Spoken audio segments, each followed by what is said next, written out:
Hello, আসসালামু আলাইকুম। কেমন আছেন সবাই? আজকে আমি ছাদ বাগানে কিছু বীজ বপন করব। তো চলুন, এখানে আমি কিছু দেশি ধনিয়া পাতার বীজ নিয়েছি। এগুলো আমি আমার সবজির খোসা দিয়ে সিমেন্টের বস্তায় 4টা বেড রেডি করা আছে সেগুলোতে দিয়ে দিচ্ছি। ধনিয়ার বীজগুলো আমি 12 ঘন্টা ভিজিয়ে রেখেছিলাম। তারপর এখন সরাসরি বেডে দিয়ে দিচ্ছি। আর এখানে কিছু লাল শাকের বীজ নিয়ে নিলাম। এটা আমি আগেও ইউজ করেছি। এখন বীজগুলো কেমন যেন হয়ে গিয়েছে। দেখি বীজগুলো জার্মিনেট হয় কিনা। শুধু শুধু ফেলে রেখে লাভ নেই, তাই কিছু এগুলো ছিটিয়ে দেই। আমি কিছু মাটি কিনে এনেছিলাম, তো সেই মাটিগুলো যেই বস্তায় এসেছে সিমেন্টের বস্তায়, তো সেই বস্তাগুলো যখন এক এক করে মাটি ইউজ করে খালি হয়ে যাচ্ছে, তো সেই বস্তাগুলোর নিচে আমি কিছু মাটি রেখে দিচ্ছি। আর বাকি ওপরে আমি সবজির খোসা দিয়ে, চা পাতা, মুরগির বিষ্ঠা এগুলো দিয়ে ওই বেডগুলো আমি কিছুদিন আগেই রেডি করে রেখেছিলাম।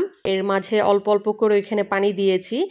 চাইলে আমি আগেই বীজ বপন করতে পারতাম, করা হয়নি আমার, তাই এখন করে দিচ্ছি লেট না করে।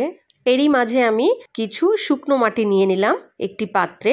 সাথে এই যে আমার শুকিয়ে রাখা চা পাতা, সেগুলো আমি নিয়ে নিচ্ছি। এগুলো কিন্তু শুধু সার হিসেবে ইউজ হয় তা কিন্তু না, এগুলো চাইলে আপনি মালচিং করতে পারবেন। আবার এইভাবে এই যে মাটির সাথে মিশিয়ে দিলে মাটিটাও হালকা হবে। এভাবে বীজগুলো জার্মিনেট হতে সুবিধা হবে। মাটি হালকা হওয়ার কারণে খুব সহজে গজিয়ে উঠতে পারবে। এগুলো আমি এখন ভালো করে মিশিয়ে নিচ্ছি। মাটির দলাগুলো ভেঙে দেওয়ার চেষ্টা করছি যতটা সম্ভব। তো চলুন, এখন এই মাটিগুলো আমি ওপরে হালকা করে ছিটিয়ে দিচ্ছি। এইভাবে অল্প পরিমাণ দিতে হবে, আর সবগুলো বীজ যাতে ঢেকে থাকে সেটাও খেয়াল রাখতে হবে। একটা একটা করে আমি আমার মোট 4টা বেড, এই মোট 4টা বেডে আমি কিছু ধনিয়া পাতার বীজ দিয়েছি আর লাল শাকের বীজ দিয়েছি। ছাদে লাল শাকটা খুব বেশি পরিমাণ করা যায় না, যেহেতু শাকটা একটু বেশি পরিমাণ লাগে।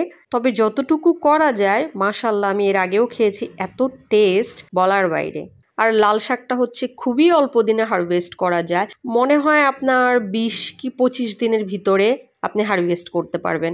আর এইভাবে সিমেন্টের বস্তায় সবজির খোসা দিয়ে বেড তৈরি করলে বেডটা অনেক হালকা হয়, ছাদেও প্রেশার পড়ে না। এটা আমাদের জন্য অনেক হেল্পফুল যারা আমরা ছাদ বাগান করি। এই যে আমি এখন অল্প করে পানির ছিটা দিয়ে দিচ্ছি। আমি সরাসরি পানিটা দিব না, সরাসরি পানিটা দিলে মাটি সরে যাবে, বীজগুলো বের হয়ে যাবে। তাই এইভাবে আমি হালকা করে পানির ছিটা দিয়ে দিচ্ছি। আমার স্প্রে মেশিনটা আনা হয়নি, বাসায় আছে, তো ওইটা নিয়ে আসলে বেশি ভালো হতো। আপনাদের কাছে থাকলে এরকম স্প্রে করে দিবেন, না হয় হাত দিয়েও দিতে পারেন। এক এক করে সবগুলো বেডেই আমি পানির ছিটা দিয়ে দিলাম। আর এই যে দেখেন আমার এই সিম গাছটা, এই গাছটা কিন্তু এখন আস্তে আস্তে হাত পা ছড়াচ্ছে, কিন্তু আমার এই সাইডটায় কোনো মাচা নাই। এটার জন্য একটা মাচার ব্যবস্থা করতে হবে। আজকের ভিডিওটি এই পর্যন্তই। ভালো লাগলে পাশে থাকবেন। আল্লাহ হাফেজ।